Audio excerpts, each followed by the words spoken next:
C'est quoi? La belle au bois dormant. Tu vois, il y a des roses. Très belles roses.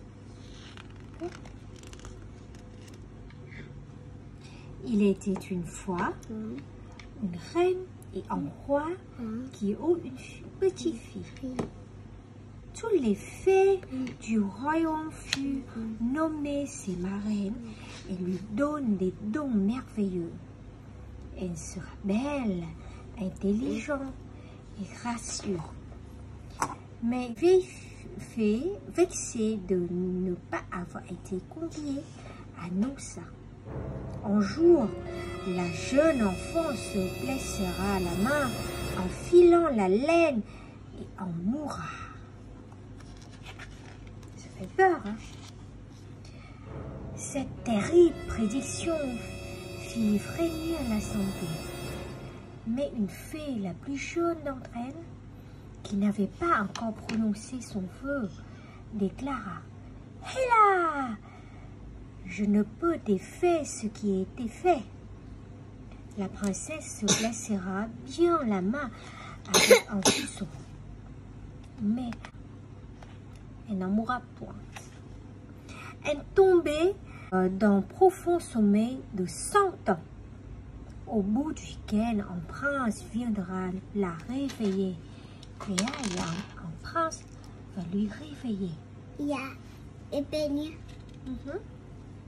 À partir de ce jour, le roi fit interdire les fuseaux dans tout le royaume, sous peine de mort. Lorsque la princesse atteignit la 15e année, nul ne se souvenait de la prophétie. Or, il arriva que la jeune fille monte un jour tout en haut du donjon. Elle fut surprise de la découvrir une vieille femme qui filait sa quenouille et en ignorant l'interdiction du roi.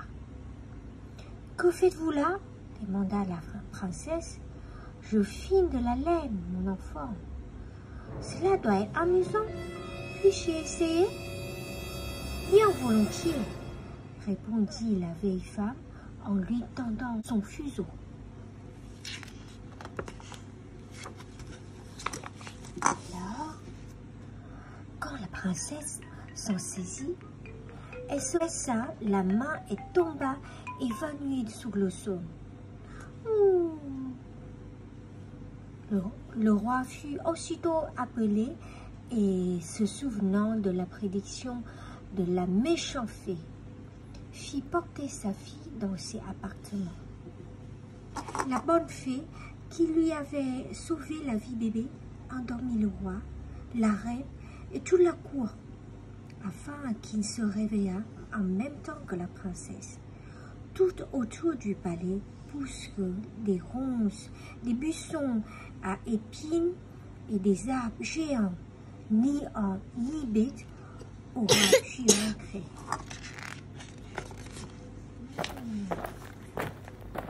100 ans passent. Un jour, le prince d'un royaume voisin s'est dans la forêt lorsqu'il s'achait.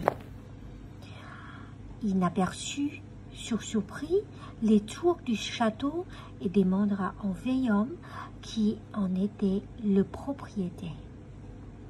Mon arrière-grand-père me racontait souvent qu'une princesse magnifique qui dormait depuis de nombreuses années, que le temps baisé d'un prince qui saura la réveiller et rompre le sortilège, répondit le vieillard. Le jeune homme n'a alors eu qu'un désir, aller voir par lui-même ce qu'il en était. Comme il s'approchait, les ronces et les buissons épineux s'écartent comme par magie. Le prince se fraya en chemin jusqu'à la porte du château. Lorsqu'il fut passé, des buissons se renferment brutalement derrière lui. Mais quel étrange endroit, pense-t-il en continuant son chemin.